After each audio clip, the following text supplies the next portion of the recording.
pamberi penyu.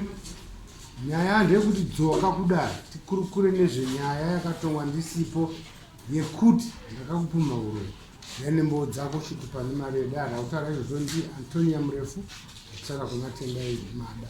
Yakatongwa rini nyaya iyi Mada?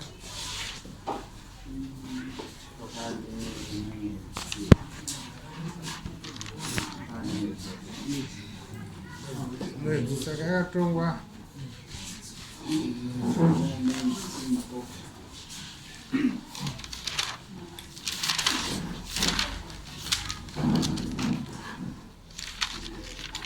kwenye 22 August.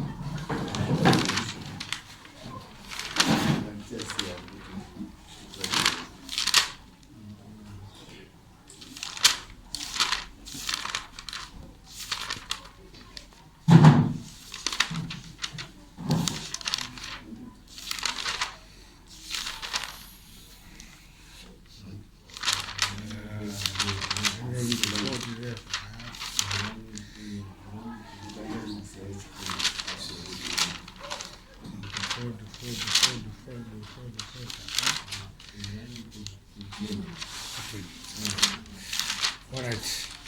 Akutansizoa ini zuva rakatongwa nyaya zvisinei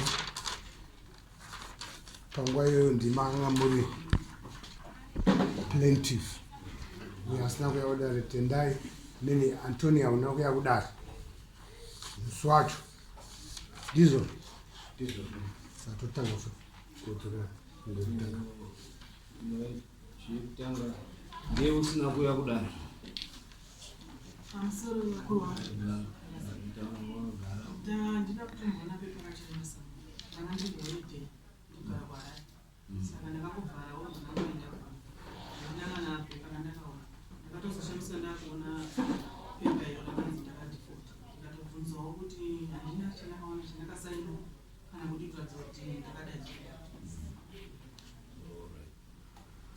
Okay, saka takuti isusu since tutora reason yavo kuti yanga iri holiday mabharani ano masamoni wakasvika pasina munhu anongokanda pasi pedhoo.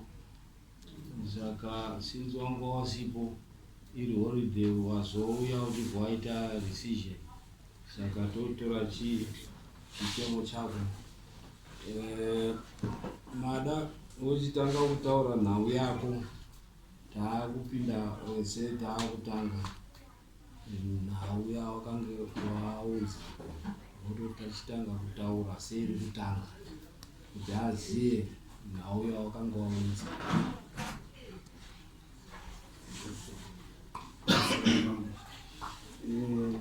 Awa tayavakachikuru pamuchete asi mabhiro awaizoita akazosvika pakunoti wati kueducation headmaster wari kundishandisira mushonga sandikumbira kuti munditransferwo ini nemwana wangu penyu hwaenda pakashata headmaster kushandisa mushonga andofrendo neyacho umbo here kuti ndo tipe umbo wekuti kana kuti makuhwa here kana kuti wakanzwa chii urongoti ndakaita neso that pange paine umbo.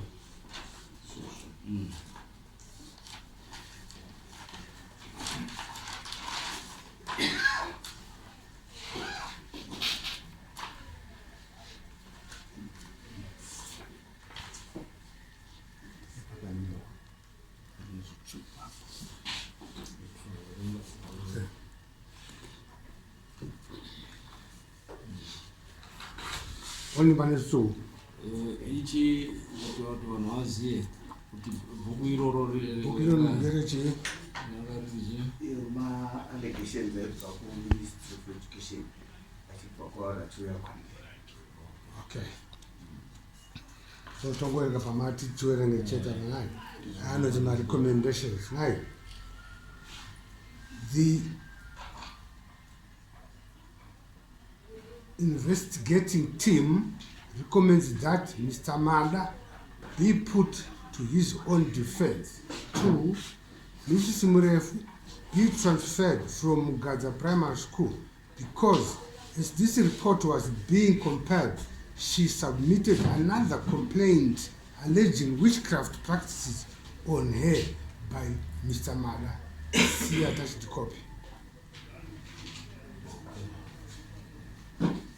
izvo ndongo wangu kuti vanikuroya pamusoro iwe dare ndifunga pakatokangatira inspirit because nyaya ichitanga yakatangira pakuti baba wavo vakandipfimba vakati ndichitanga kusvika pachikoro kwavo vakatotanga nekubvunza kuti ndine boyfriend here ndine chii saka vakaramba vachizviita kwenguva ini ndikaudza ndakaroorwa handiiti izvozvo saka pavakaona kuti handina kubvumirana nezvavanga vari kuda vakabva vatanga kutoita sexual harassment vachindinyeya mumaraini vachiita sei vachiita zvakawanda kusvika ndakanyoripota kuministry kuti ndasvika pani ndiri muschool 3 weeks ndiripo pachikoro asi ndikusangana nezvakadai saka nditoshamiswa kuti vari kuti pakanzi ndofika ministry because ivo ndo vakatondipuma nditorionazvo kupanacho redu kupera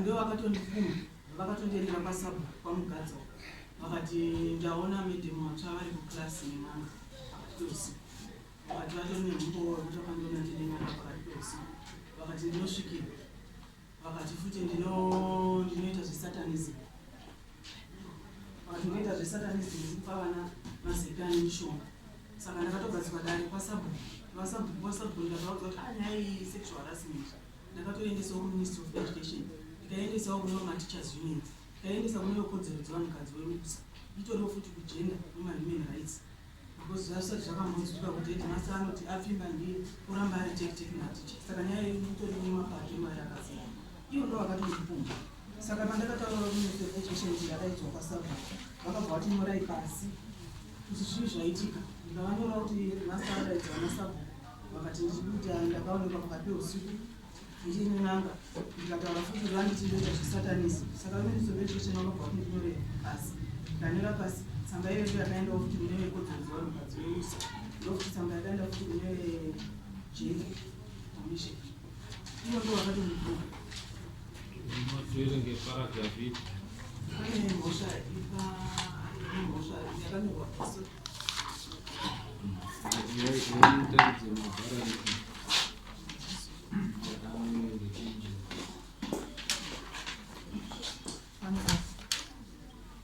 head level to the following accusations. Accusations are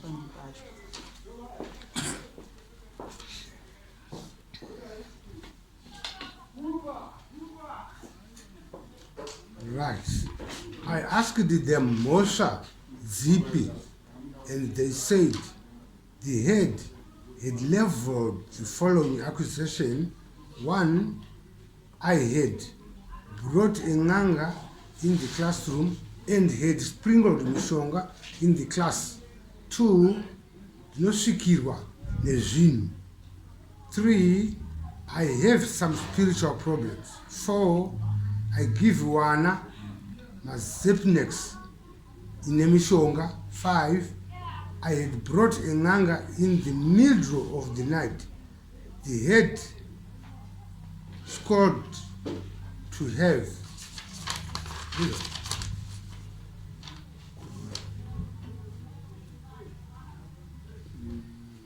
witnessed it. I am a problem at the school.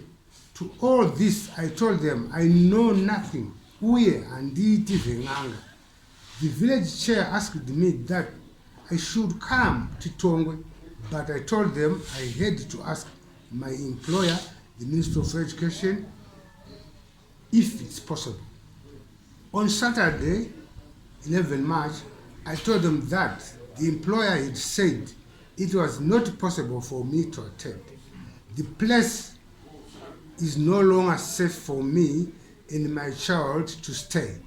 The classroom is no longer safe for me as I do not know what happened in my classroom.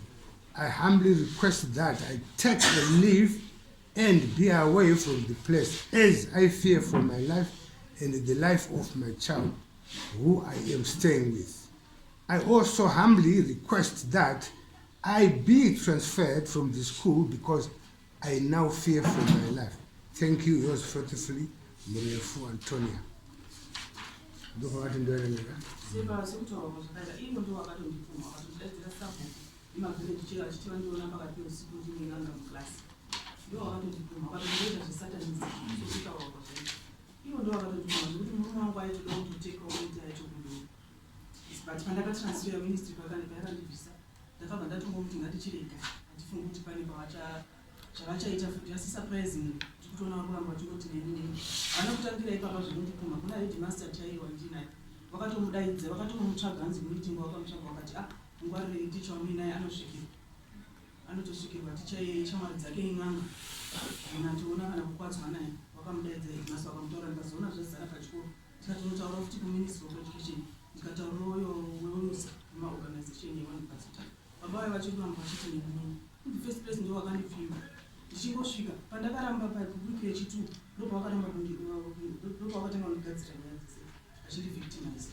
kundiita sexual harassment simply because ndaramba kuita zvavari kuda ndaitokundirodari ndigadzire because ndanetseka murume wangu anga achida kutoya but atobatwa atori nehasha dzisingaiti kuti baba awanyanya kudherera ndo vakatanga mhosva ari kungondipaila hamunyarere nemhosva dzacho dzawanda muchingoti ndini ini makambotona ndichikupona nei handinakana pandakambovapomera mhosva asi ndo vari kungopaila vachingopaila kudherera mukadzi wemwe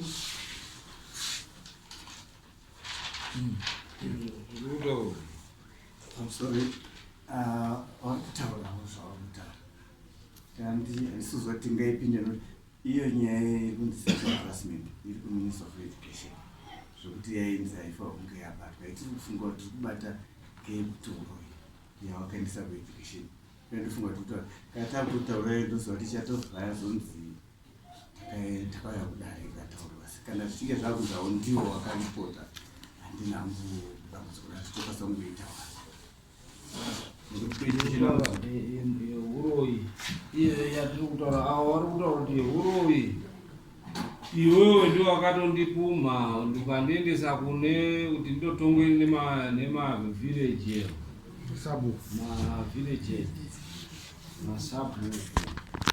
masabhuku achinditonga akandaidza akandipa ma-allegations awerengwa kuti iwe urikupawana mazepe ndakakuona usiku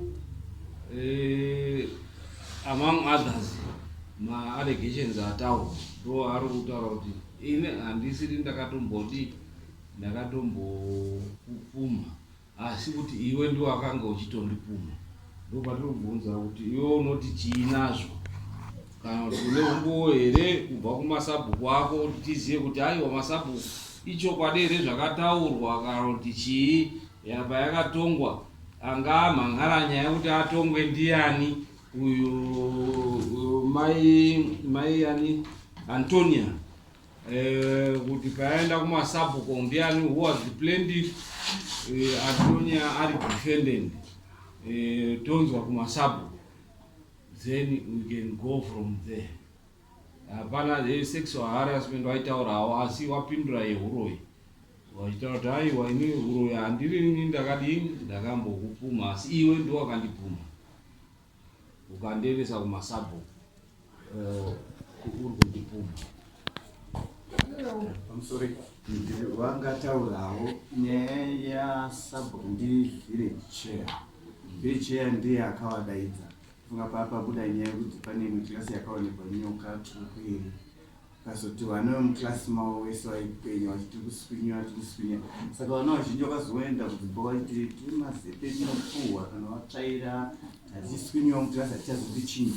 Chairman wechikoro SDC ari pamberi funga asikapinda. Iye akazoya achivabvunza kuti kozvinombofamba sei.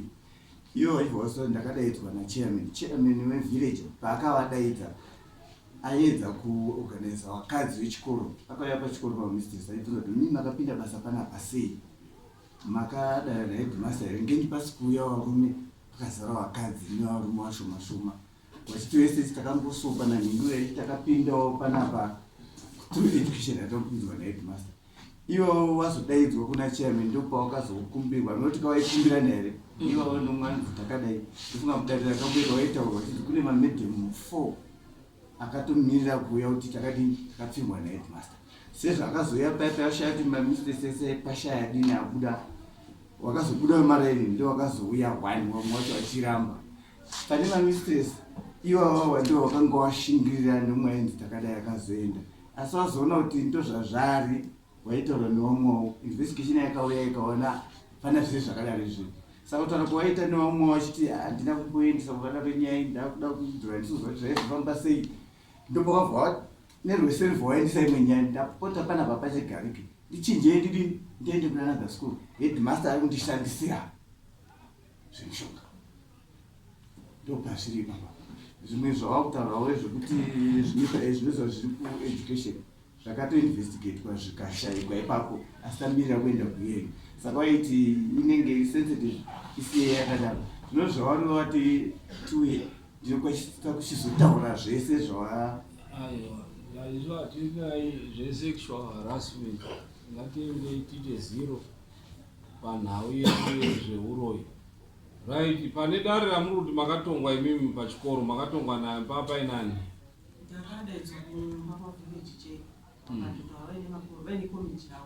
pana ari muno here mukomi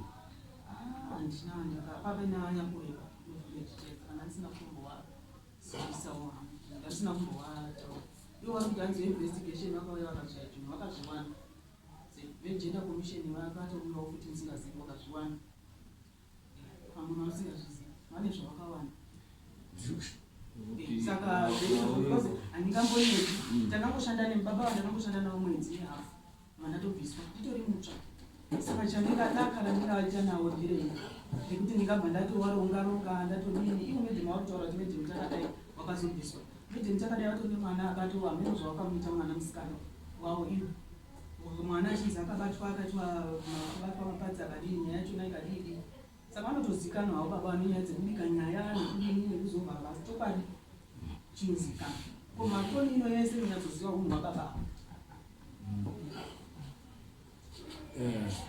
amama tiri kuinzwa nyaya yava iri kupesa neurori uyo ari kuti ndiye anoroya anoshanda mishonga uyo akati ndiye anoronga ari kushanda mishonga mowaenesa sei kwachiri changabi wandoongororwa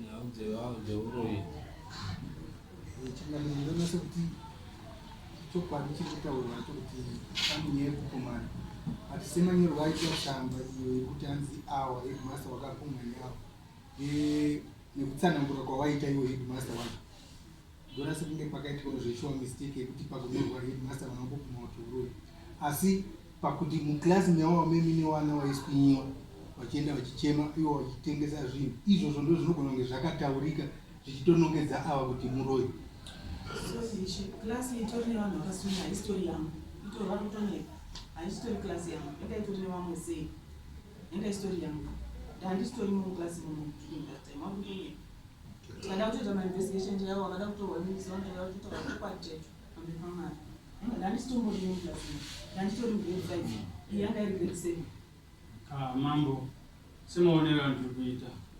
vachitaudzana nyaya dzavo dai vanga vari redi uyai nemhuri yake uyai nemhuri yake vaitenderwa kuti vaende nekutoti zvavari kutamba nazvo vari kutaura zveuroyi zvesatanizm zvinoonekwa nekusepechuu saka isusu panyaya iyi ngoti inyaya yekupuma kuti kuri kupuma hatigoni kuenderera mberi isati yayabva kusepechuu saka inogona kungosongopera yakadaro zvavari kutotiwo nyaya dzavo dziri kuministiri dziri kupi dzinogona kuramba dziri ikoko ngoti dzichiko hasati dzapera saka sokudaidzana kwawaita kuti isu tanga tiri kudhira nenyaya yeuroyi saka kuti yadaro kuti uyu akaroyiwa uyu akaroyiwa uyu akapuma umwe uyu akapuma umwe zvekupumana ndo zvinozogonzeredzwa kuti zvombosendekwa kana kuti uchaona kutoti ngachazvidii kana kutoti wese mhuri both parts zvokuti uine mhuri yake nemurume kana kuti uine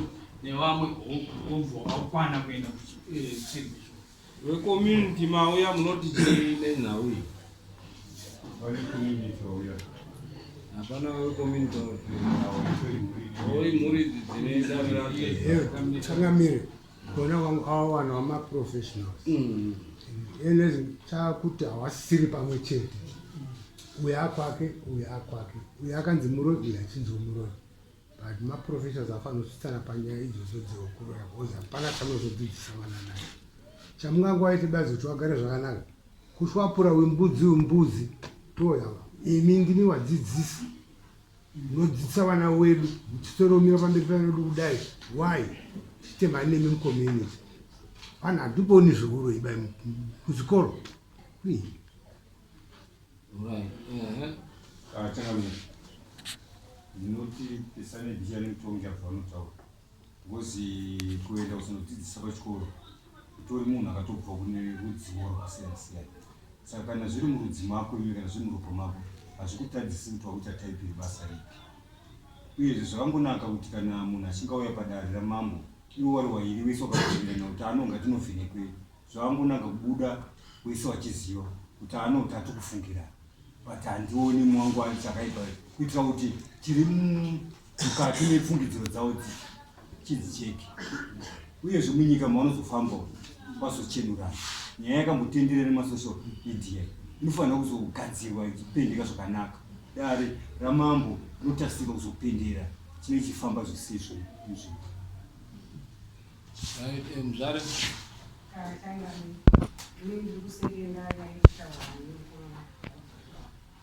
zvakanaka izvo kwaona pangoita zvakabasvongoita zveuroi zvekudeverandora ngavaende vandochena uyo aona kuti inda anditaura uyo haana chinhu iona ndaititaura uyo haana chinhu kuti utotoona zvekumberi nekuti chakaita kuti vadaro chatochii vati uyo anotaura umunhu ngavaende kusekechuva chii dare ruti tokupai chiremba anoti pane anoroya here pakati penyu nekuti muri kupumana uroi. Saka mosimuka moenda kuna chiremba modzoka toona kuti chiremba anoti chii panhau dzeuroi so that muchenurwe mese mufambe pazviziva kuti aiwa matukano chete endai kusembocho.